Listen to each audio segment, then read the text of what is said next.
నమస్తే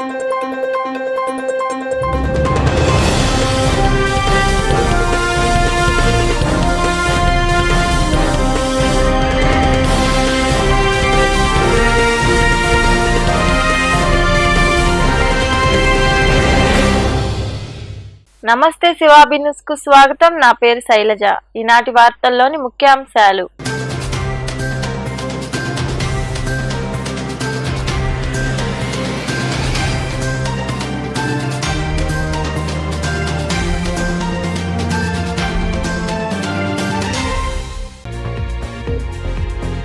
ప్రజలు ఇచ్చిన వినతులను సకాలంలో పరిష్కరించేందుకు చర్యలు.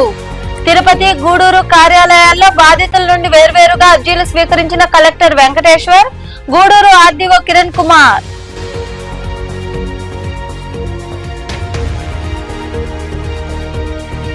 మనుబోలులో యువకుడిపై హత్యాయత్నం. ఇంట్లోకి జొరబడి శశిధర్ రెడ్డిపై కొందరు కత్తులతో దాడి చేసి గాయపరచడంతో చికిత్స నిమిత్తం గూడూరు ప్రాంతీయ ఆసుపత్రికి తరలింపు. కేసు నమోదు చేసి దర్యాప్తు చేస్తున్న పోలీసులు.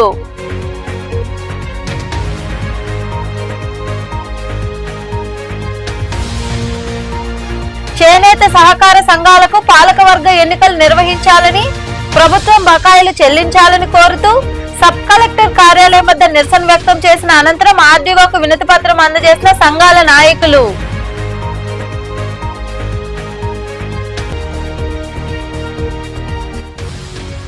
వచ్చే నెల 1వ తేదీ ఉదయాన్నే పింఛన్లు పంపిణీ చేయాలి. సైదాపురంలోని మండల పరిషత్ కార్యాలయంలో పంచాయతీ కార్యదర్శులు, వెల్ఫేర్ సహాయకులకు సూచించిన ఎంపీడీఓ సుధాకర్. ప్రజల నుండి అందిన అర్జీలను వెంటనే పరిష్కరించాలని ఆయా మండలాల అధికారులను జిల్లా కలెక్టర్ డాక్టర్ వెంకటేశ్వర్ ఆదేశించారు. తిరుపతిలోని కలెక్టరేట్ లో సోమవారం ప్రజా సమస్యల పరిష్కార వేదిక కార్యక్రమంలో భాగంగా ఆయన ప్రజల నుండి వినతులు స్వీకరించారు. తిరుపతిలోని కలెక్టరేట్ లో సోమవారం ప్రజా సమస్యల పరిష్కార వేదిక కార్యక్రమం జరిగింది. ఈ కార్యక్రమంలో పాల్గొన్న కలెక్టర్ డాక్టర్ వెంకటేశ్వర్ జిల్లా నలుమూల నుండి వచ్చిన బాధితుల నుండి అర్జీలు స్వీకరించారు. వారి సమస్యలను ఆయన సావధానంగా విన్నారు.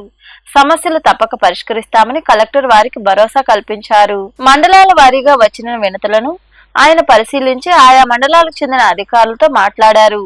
వెంటనే సమస్యలు పరిష్కరించాలని సూచించారు. చాలా కాలంగా పెండింగ్ లో ఉన్న సమస్యలు పరిష్కరించాలని కలెక్టర్ వెంకటేశ్వర్ ఆదేశించారు. ఈ వినతుల స్వీకరణ కార్యక్రమంలో డిఆర్ఓ పెంచల కిషోర్ తదితరులు పాల్గొన్నారు. డివిజన్ లోని సమస్యలు వీలైనంత త్వరితగతిన పరిష్కరిస్తామని ఆర్డీఓ కిరణ్ కుమార్ తెలిపారు. గూడూరు పట్టణంలోని సబ్ కలెక్టర్ కార్యాలయంలో ప్రజా సమస్యల పరిష్కార వేదిక కార్యక్రమంలో భాగంగా ఆయన ప్రజల నుండి వినతులు స్వీకరించారు. ప్రధానంగా భూ సమస్యలు, ఇంటి స్థల పట్టాలు, వ్యక్తిగత సమస్యలు పరిష్కరించాలంటూ ఆర్డీఓ కిరణ్ కుమార్ కు వినతులు అందాయి.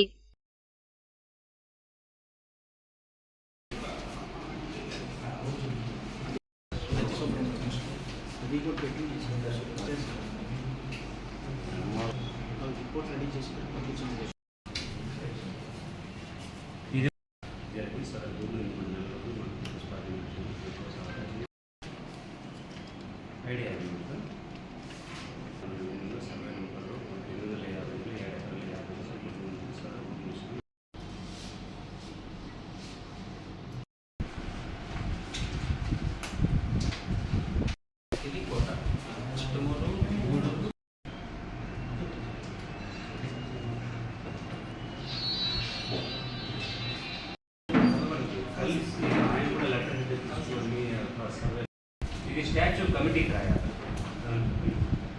ఆ స్టాచ్యూ సైకిల్ తొక్కలేకపోతున్నాను. గవర్నమెంట్ ఇదివరకు 3 చక్రాల సైకిల్ కూడా అమ్ముతున్నాను. ఇది నువ్వేమైనా సాగు చేసుకుంటున్నావు?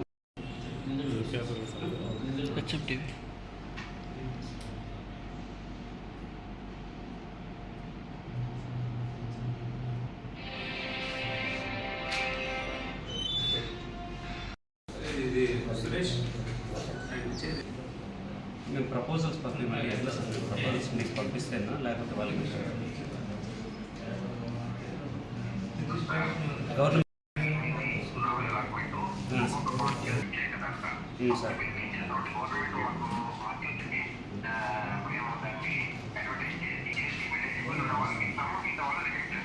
సార్.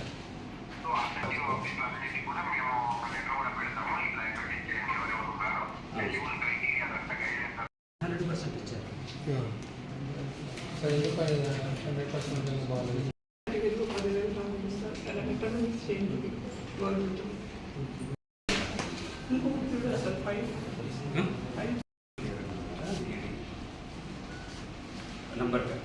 మనుబోలులో పట్టపగలే ఓ యువకుడిపై హత్యాయత్నం జరిగింది. ఆర్థిక లావాదేవీల కారణంగా ఈ దాడి జరిగినట్లు తెలుస్తోంది. మనుబోలుకు చెందిన మొలకల శశిధర్ రెడ్డిపై కొందరు కత్తులతో దాడి చేయడంతో ఆయనకు తీవ్ర రక్తగాయాలయ్యాయి. సంఘటనా స్థలికి చేరుకున్న పోలీసులు కేసు నమోదు చేసి దర్యాప్తు చేపట్టారు. మనుబోలు గ్రామానికి చెందిన మొలకల శశిధర్ రెడ్డిపై గూడూరు మండలంలోని వెందోడు గ్రామానికి చెందిన మద్దాలి హర్షవర్ధన్ రెడ్డి తన స్నేహితులతో కలిసి కత్తులతో దాడికి పాల్పడ్డారు. ఇరువురు మధ్య ఆర్థిక లావాదేవీలకు సంబంధించి ఇటీవల గొడవలు జరుగుతున్నట్లు తెలుస్తోంది. ఈ నేపథ్యంలో భాగంగానే శశిధర్ రెడ్డి ఇంట్లో ఉన్న సమయంలో హర్షవర్ధన్ రెడ్డి తన స్నేహితులతో కలిసి ఇంట్లోకి జొరబడి కత్తులతో మెడ, ఛాతీపై బలంగా పొడిచినట్లు బాధిత కుటుంబం తెలిపింది. తీవ్ర రక్తగాయాలైన శశిధర్ రెడ్డిని హుటాహుటిన చికిత్స నిమిత్తం గూడూరులోని ప్రాంతీయ ఆసుపత్రికి తరలించారు. ఈ విషయం తెలుసుకున్న గ్రామానికి చెందిన వారు పెద్ద సంఖ్యలో ఆసుపత్రికి చేరుకున్నారు. గూడూరులో ప్రథమ చికిత్స అనంతరం మెరుగైన వైద్యం కోసం క్షతగాత్రుడిని నెల్లూరుకు తరలించారు. అనుమానితులను సీసీ కెమెరాలో గుర్తించినట్లు తెలుస్తోంది. ఈ మేరకు మనుబోలు పోలీసులు కేసు నమోదు చేసి దర్యాప్తు చేస్తున్నారు.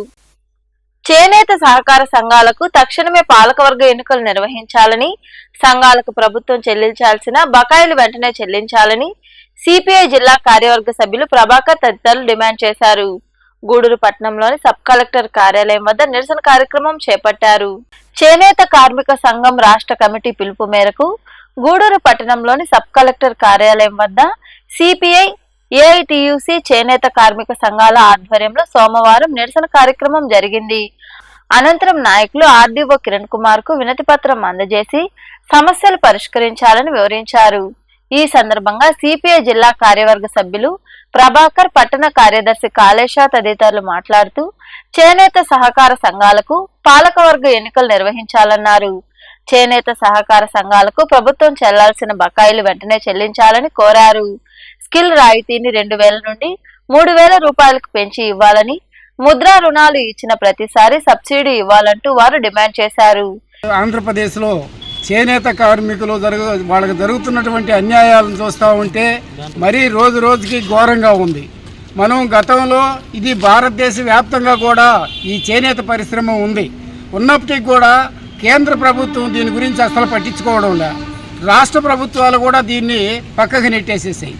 ఏమి లేకుండా వాళ్ళందరూ కూడా ఇవాళ ఏంటంటే బజార్న పడి అనేక సమస్యలతో కొట్టుమిట్టాడుతా వాళ్ళకు ఉపాధి లేక ఆఖరాకి ఎక్కడ పని ఉంటే అక్కడికి వెళ్ళి బతికే పరిస్థితిలో ఉన్నారన్నమాట.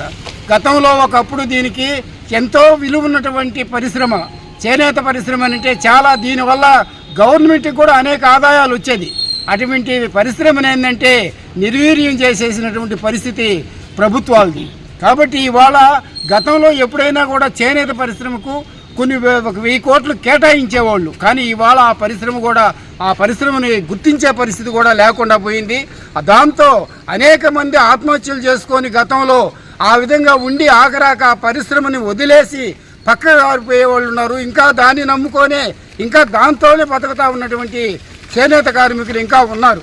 కాబట్టి ఇవాళ ఉన్నటువంటి పరిస్థితుల్లో చేనేత కార్మికులు అంటే గతంలో కూడా ఏంటంటే గతంలో కూడా మహాత్మా గాంధీ గారు దాన్ని ఎంతో ప్రాధాన్యత ఇచ్చి ఆ రకమైన విలువ ఉన్న చేనేత కార్మికులు ఈరోజు పరిస్థితి ఏంటంటే అనేక ఇండస్ట్రీస్, ఫ్యాక్టరీలు వచ్చిన తర్వాత దీన్ని చిన్న చూపు చూసి ప్రభుత్వాలే ఈరోజు అసలు దిక్కులేని పరిస్థితులు అయినారు. చేనేత కార్మికులు భారతదేశంలో ఎన్నో వంతులు ఉన్నప్పటికీ ఈరోజు పరిస్థితి వాళ్ళకి మగ్గాలు లేవు, నూలు లేదు, అదేవిధంగా మార్కెట్ లేక ఇబ్బందులు పడుతున్నారు. వాళ్ళు చేనేత కార్మికులు చేనేత పనులు చేసుకుంటూ జీవించే లక్షల మంది ఈరోజు భారతదేశంలో ఈదన పడ్డారు. ఈదన పడేదానికి కారణాలు పెద్ద పెద్ద మిల్లులు వచ్చిన తర్వాత వీళ్ళ వృత్తి తగ్గిపోయింది. ఈ వృత్తి తగ్గిపోయిన దానికి ఆల్టర్నేట్గా ప్రభుత్వాలు అనేక చేనేత కార్మికులకి ప్రభుత్వం హయాంలో చేనేత కుటుంబాలకి 24,000 రూపాయలు చేనేత కార్మికులకు ఇస్తూ ఉన్నది. కానీ ఈ ప్రభుత్వం ఇప్పటి వరకు కూడా ఎలాంటి పథకాలు కొత్త ప్రభుత్వం వచ్చిన తర్వాత దాని విధి విధానాలు కూడా ఇప్పటివరకు ప్రకటించలేదు. కాబట్టి ప్రభుత్వం ఇప్పటికైనా కానీ చేనేత కార్మికుల యొక్క విధి విధానాలు ప్రకటించి వారికి అందేటటువంటి వాళ్ళకి రావాల్సినటువంటి 24,000 కానీ అదేవిధంగా చేనేత కార్మికులు చేసేటటువంటి అన్ని వస్త్రాలను ప్రభుత్వమే కొనుగోలు చేసి ఈ కార్యక్రమంలో సిపిఐ, ఏఐటియుసి చేనేత కార్మిక సంఘాల నాయకులు శశికుమార్, చంద్రయ్య, నారాయణ, భాస్కర్, కోటయ్య, యశోదమ్మ తదితరులు పాల్గొన్నారు. వచ్చే నెల 1వ తేదీ ఉదయం 6 గంటలకల్లా పింఛన్లు పంపిణీ చేయాలని, అందుకు తగ్గట్లు ఏర్పాట్లు చేసుకోవాలని ఎంపీడీఓ సుధాకర్ సూచించారు. సైదాపురంలోని మండల పరిషత్ కార్యాలయంలో జరిగిన సమావేశంలో ఆయన పాల్గొని మాట్లాడారు. సైదాపురంలోని మండల పరిషత్ కార్యాలయంలో సోమవారం మధ్యాహ్నం పంచాయతీ కార్యదర్శులు, వెల్ఫేర్ సహాయకులకు సమావేశం జరిగింది. ఈ సమావేశంలో పాల్గొన్న ఎంపీడీఓ సుధాకర్ పింఛన్ల పంపిణీపై వారికి పలు సూచనలు ఇచ్చారు. అనంతరం ఎంపీడీఓ సుధాకర్ మాట్లాడుతూ వచ్చే నెల 1వ తేదీన ఉదయం 6 గంటలకల్లా వృద్ధులు, వితంతువులు, దివ్యాంగులు తదితరులకు పింఛన్లను అందజేయాలన్నారు. గత నెలలో కొన్ని చోట్ల పింఛన్ల పంపిణీ కార్యక్రమంలో జాప్యం జరిగిందని గుర్తు చేశారు.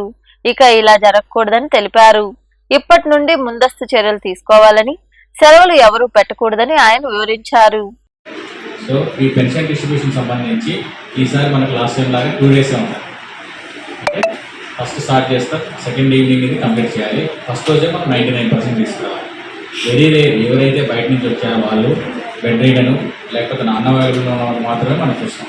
రిమైనింగ్ అందరికి కూడా మనం ఫస్ట్ ఎయిడ్ ఇచ్చేస్తాం. సో వాళ్ళకి ముందే ఇన్ఫామ్ చేయండి.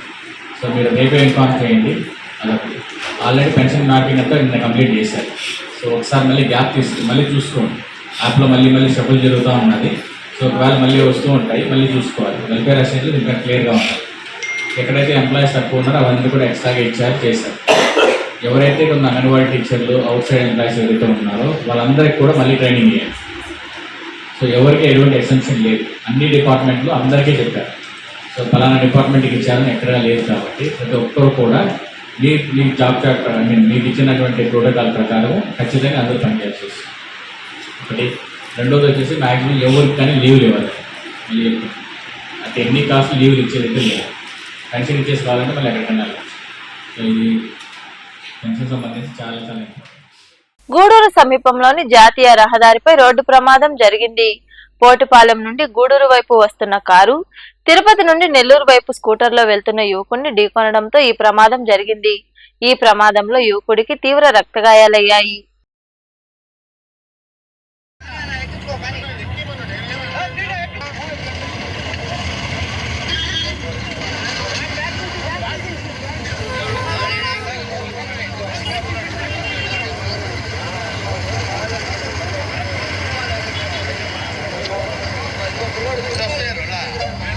ఒలింపిక్స్ లో మన దేశ క్రీడాకారులు రాణించాలని, దేశం గర్వపడే విధంగా పథకాలు అందుకోవాలని ఆశిస్తున్నా అంటూ కలెక్టర్ డాక్టర్ వెంకటేశ్వర్ అన్నారు.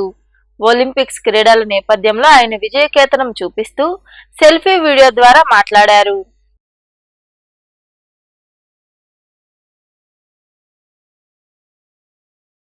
ఎంతో ప్రపంచ దేశాలన్నీ కలిసి పాల్గొన్నటువంటి ఒలింపిక్స్ 2024 ప్యారిస్ నగరంలో ఆల్రెడీ స్టార్ట్ అయినాయి. ఆల్రెడీ అందులో మంచి విషయం ఏంటంటే మనకి ఎయిర్ రైఫిల్ 10 మీటర్స్ విభాగంలో మను బాకర్ ఆల్రెడీ మనకి దేశాన్ని ఎంతో గర్వకారణం చేసే విధంగా బ్రాంజ్ మెడల్ కూడా సాధించడం జరిగింది. ఇదే స్ఫూర్తితో మిగతా ఏదైతే మనకి భారత్ నుంచి కంటింజెంట్ ఏదైతే సుమారుగా 100కు పైన 112 మంది కంటింజెంట్తో మన అథ్లెట్స్ అందరూ మన దేశాన్ని రిప్రజెంట్ చేస్తున్నారు. On behalf of Tirupati district administration I sincerely hope from the bottom of my heart వాళ్ళందరూ కూడా అనేకమైనటువంటి పథకాలు మన దేశానికి తీసుకొచ్చి వాళ్ళకి మన దేశానికి ఒక గర్వకారణంగా ఉండాలని కోరుకుంటూ, గ్రామంలో ప్రభుత్వ భూములతో పాటు పట్టా భూములు ఆక్రమణలకు గురవుతున్నాయని, సంబంధిత ఆక్రమణదారులపై చర్యలు తీసుకోవాలని బాధితులు, గ్రామస్తులు కోరారు. మనుబోలులోని రెవెన్యూ కార్యాలయంలో కొమ్మలపూడికి చెందిన పలువురు అధికారులకు వినతి పత్రం అందజేశారు. మనుబోలులోని రెవెన్యూ కార్యాలయంలో మండలంలోని కొమ్మలపూడి ప్రాంతానికి చెందిన పలువురు ప్రజా సమస్యల పరిష్కార వేదిక సందర్భంగా అధికారులకు వినతిపత్రం అందజేసి భూ సమస్యలు పరిష్కరించాలని కోరారు. అనంతరం కార్యాలయం వద్ద రైతులు, మాజీ ఎంపీటీసీ సభ్యులు పెంచలయ్య, ఆదినారాయణ రెడ్డి తదితరులు మాట్లాడుతూ కొమ్మలపూడి ప్రాంతంలోని ప్రభుత్వ భూములను వైకాపాకు చెందిన 2 వ్యక్తులు ఆక్రమించుకున్నారన్నారు. దొంగ పాసుబుక్కులు చేయించుకుని రుణాలు తీసుకున్నారన్నారు. తిరిగి కట్టకపోవడంతో అసలైన రైతులకు కూడా రుణాలు బ్యాంకులు ఇవ్వడం లేదని తెలిపారు. సుమారు 25 ఎకరాల ఆక్రమణలకు గురైందని వారు ఆరోపించారు. మాజీ మంత్రి కాకాని అండ చూసుకుని కొమ్మలపూడి సెగ్మెంట్ లో భూములు ఆక్రమించారని వారిపై చర్యలు తీసుకోవాలని డిమాండ్ చేశారు. వెంకటేశ్వర్లు అనేవాడి కాడ 20 సంవత్సరాలు నేను 2 ఎకరాల 70 సెంట్లు కొన్నా. 2 ఎకరాల 70 సెంట్లు కొన్నా. 20 సంవత్సరాల నాడు కొన్నా. ఈరోజు ఈ రాజకీయం ద్వారా వాడు 2 ఎకరాల 70 సెంట్లు అడ్డకిచ్చేసి లాయర్లను పెట్టి దున్నుతున్నాడు. నాకు న్యాయం జరగడం లేదు. విఆర్ఓ, ఎంఆర్ఓ వీళ్ళందరూ డబ్బులు తినేసి వాళ్ళ కాడ మాకు న్యాయం అనేది జరుగుతుందా. పాపం వాడు ప్రభాకర్ అనేవాడు పిల్ల మచ్చ, వీడు చంద్రూరు శ్రీను అనేవాడు, వీడు ఇప్పుడు చెప్పాడు కదా మన ఎంపీటీసీ, మాజీ ఎంపీటీసీ, పాపం వాడు భూదాహం అయినవాడు. పాపం నా పొలంకి రెస్పాన్స్ చేస్తున్నాడు. ఇది పరిస్థితి. మొత్తం వాడు భూదాహం మనిషి. చంద్రూరు శ్రీనివాసులు అనేవాడు, గుర్రం ప్రభాకర్ అనేవాడు, నేను పొలం కొనేటప్పుడే వాడు డ్రైవర్ వేసుకొని తిరిగాడు. పాపం చిన్న డ్రైవర్ వేసుకొని తిరిగాడు. వాళ్ళ ఆయన చనిపోయాడు. మంచోడు పాపం, వాళ్ళ ఆయన చాలా మంచోడు. ఈరోజు రాజకీయం చేస్తా మమ్మల్ని రాజకీయ పరంగా ఓకే, దేనికైనా రాజకీయ పరంగా ఓకే రమ్మను, నా పొలం అడ్డకి ఇచ్చి లాయర్లను పెట్టి దొంగతున్నాడు. ఇది ఏమన్నా సమంజసమా? విఆర్ఓ డబ్బులు తినేసి, ఎంఆర్ఓ డబ్బులు తినేసి వాడికి పాస్బుక్లు 1B అరేంజ్ చేసేసాను. కందల పెంచులయ్య నా పేరు. నేను కొమ్మలపూడి గ్రామ ఎక్స్ ఎంపీటీసీని. మన కొమ్మలపూడి గ్రామం యందు చంద్రూరు శ్రీనివాసులు అనే యాదవ్ భూ కబ్జా. మనం దాహం వేస్తే నీళ్లు తాగుతాం, అతను ఆకలి వేస్తే అన్నం తింటాం. మనం అతను అట్ట కాదు, దాహం వేస్తే భూమి తినాలా, ఆకలి వేస్తే భూమిని తినాలా. ఇంచుమించు చెరుకుముడి, కుచ్చెలపాడు నుంచి గురింతుపూడి, కొమ్మలపూడి స్టేషన్ దాకా 48 ఎకరాలు. ఏంటి 48 ఎకరాలు ఓన్లీ గవర్నమెంట్ ఒక భూమిని ఆక్రమించుకొని ఉన్నాడు ఇవాళ. దాని గురించి నేను ఫిబ్రవరి 16 ఆల్రెడీ నేను వైఎస్ఆర్సీపీలో ఉండి కూడా ఆయాలే నేను గోవర్ధన్ రెడ్డికి ఫలానా 672 సర్వే నంబరు 2 ఎకరాల 13 సెంట్లు భూమిని 1989లో ఒక బీసీలకు ఇచ్చున్నారు సార్. దీన్ని అతను అక్రమంగా ఆక్రమించుకో ఉన్నాడు అని అంటే ఆయాల సర్పంచ్ ఎలక్షన్లో మీరు అందరూ సపోర్ట్ చేయండి అని చెప్పి చేపించుకున్న తర్వాత మళ్ళీ భూమిని మళ్ళీ ఆక్రమించుకొని ఎవరు వస్తారో రాండి అని చూద్దాం అన్నాడు. ఆల్రెడీ మేము మీకు ఎంక్వైరీ చేసాము, ఇక్కడ కూడా ప్రెస్ మీట్ పెట్టాము మండల ఆఫీస్ కాడ. దాన్ని రెడ్ మార్కులో నాగరాజు అనే ఎంఆర్ఓ గారు రెడ్ మార్కులో పెట్టారు. దాన్ని ఎక్కించుకోవడం, అది మళ్ళీ దొంగ పాస్బుక్లు సృష్టించి బ్యాంకులు తీసుకెళ్ళి బ్యాంకుల్లో కొల్లగొట్టడం. అర్హులైన రైతులు రుణాలు తీసుకోవాలంటే ఈ తీసుకున్నటువంటి రుణాలు కట్టకపోవడం చాలా ఇబ్బందికరంగా ఉంది. రెండోది ఏంటంటే 23/2 సర్వే నెంబర్లో 2 ఎకరాల విస్తీర్ణం ఉంది. దీంట్లో కొంత 6 ఎకరాలు జగనన్న ప్లాట్లు కేటాయించారు. మిగతా 6 ఎకరాలు ఈ చంద్రూరు శ్రీనివాసులు, చందులూరు భారతి, చందులూరు నితీషు అనే పేర్లతో ఆక్రమించుకొని సుమారు 3 ఎకరాలు వీళ్ళ పేరుతో 3 ఎకరాలు పట్టాలు తెచ్చుకొని ఇంకా 8 ఎకరాలు దున్నేసుకున్నారు. ఇదేమని అడిగితే మాకు పట్టాకి ఇచ్చారు, మా పొలం అంటారు. అసలు పట్టాకి ఆ పొలం చేసుకుంటున్న వాళ్ళు ఇబ్బందులు పడుతున్నారు. అసలు రెవెన్యూ కూడా అసలు వీళ్ళ పేర్లు ఎట్టెక్కినాయో అర్థం కావటం లేదు. రెవెన్యూ రికార్డుల్లో అసలు రెవెన్యూ రికార్డు చంద్రూరు శ్రీనివాసుల దగ్గర ఉందా, ఎంఆర్ఓ ఆఫీస్లో ఉందా, మాకు అర్థం కావడం సంబంధిత అధికారులకి ఎన్నిసార్లు చెప్పినా చూస్తాము చేస్తాము అంటున్నారే కానీ ఇది ముందుకు కదిలిన దాఖలాలు లేవు. దయచేసి దీని మీద.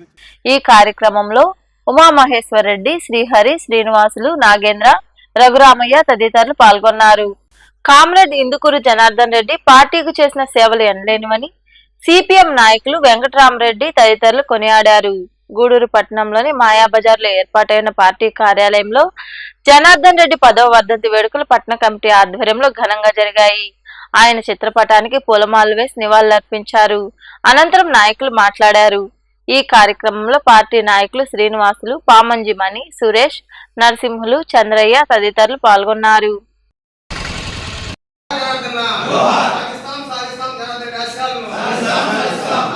ఫ్యాక్టరీలో పనిచేస్తున్నప్పుడు నేను సీఎంటీగా నిర్మించాను. అక్కడ నుంచే సీయూటీ నిర్మించారు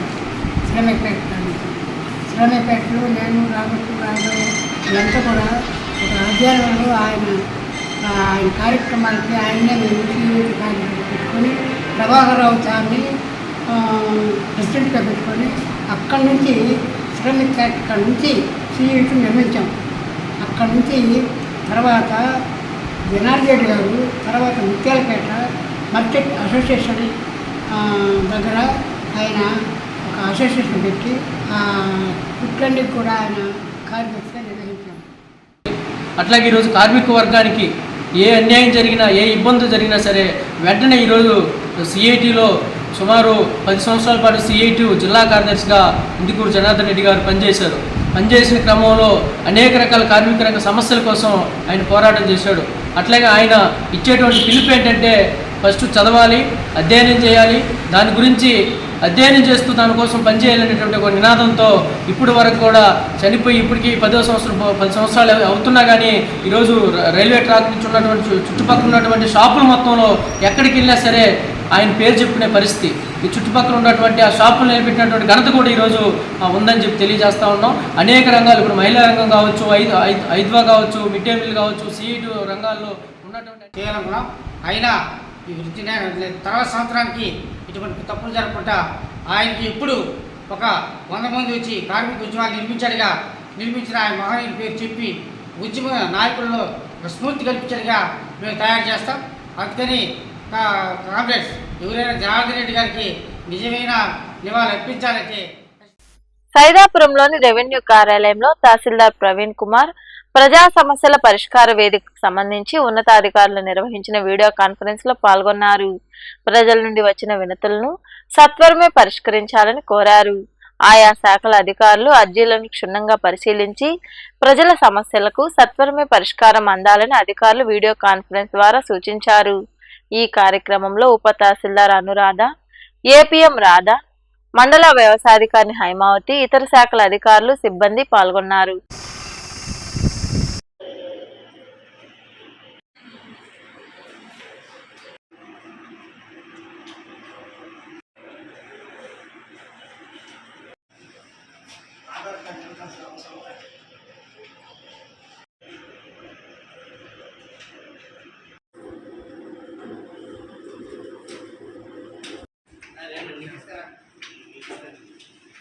ఓజిలి మండలం బట్లకనుపూరు గ్రామంలో కొలువైయున్న శ్రీ జ్ఞాన ప్రసూనాంబ శ్రీ కాళహస్తీశ్వర స్వామి ఆలయంకు చెందిన భూములకు దేవాదాయ శాఖ అధికారులు వేలంపాట్లు ఎంపీపీ అరుణారెడ్డి, ఆలయ చైర్మన్ జయరామరెడ్డి ఆధ్వర్యంలో నిర్వహించారు. భూములకు సంబంధించి 7,50,000 రూపాయలకు కౌలు రైతులు పాడుకున్నారు. ఈ వేలంపాటల్లో ఈవో శశాంక్, నాయకులు బచ్చల రవీంద్రారెడ్డి తదితరులు పాల్గొన్నారు.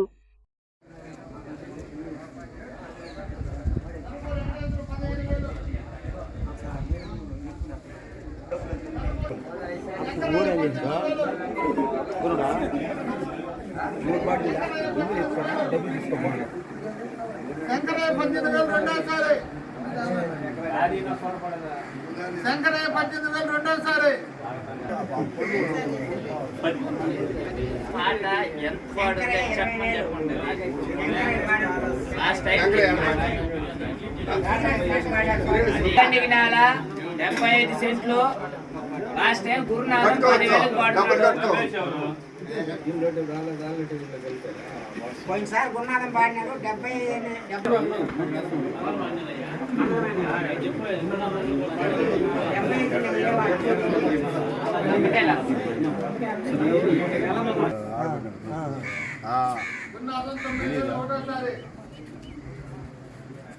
గూడూరు పట్టణంలో సోమవారం నాటి బంగారం, వెండి ధరలను the Guduru pawn brokers association jewellers committee ప్రతినిధులు వెల్లడించారు. 8 గ్రాముల బంగారం ధర 52,280 రూపాయలు కాగా గ్రాము ధర 6,535 రూపాయలు పలికింది. ఇక వెండి గ్రాము ధర 86 రూపాయలుగా ఉందని అసోసియేషన్ ప్రతినిధులు తెలిపారు. వార్తలు ముగించే ముందు ముఖ్యాంశాలు మరోసారి.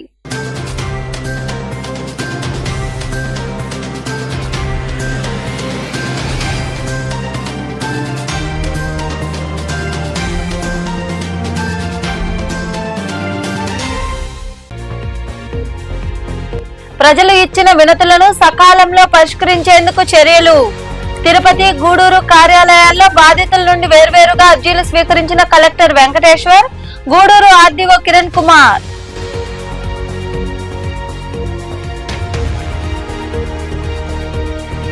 మనుబోలులో యువకుడిపై హత్యాయత్నం. ఇంట్లోకి జొరబడి శశిధర్ రెడ్డిపై కొందరు కత్తులతో దాడి చేసి గాయపరచడంతో చికిత్స నిమిత్తం గూడూరు ప్రాంతీయ ఆసుపత్రికి తరలింపు.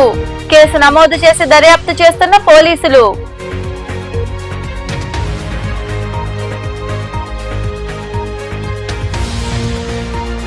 చేనేత సహకార సంఘాలకు పాలకవర్గ ఎన్నికలు నిర్వహించాలని, ప్రభుత్వం బకాయిలు చెల్లించాలని కోరుతూ సబ్ కలెక్టర్ కార్యాలయం వద్ద నిరసన వ్యక్తం చేసిన అనంతరం ఆర్డీఓకు వినతి పత్రం అందజేసిన సంఘాల నాయకులు.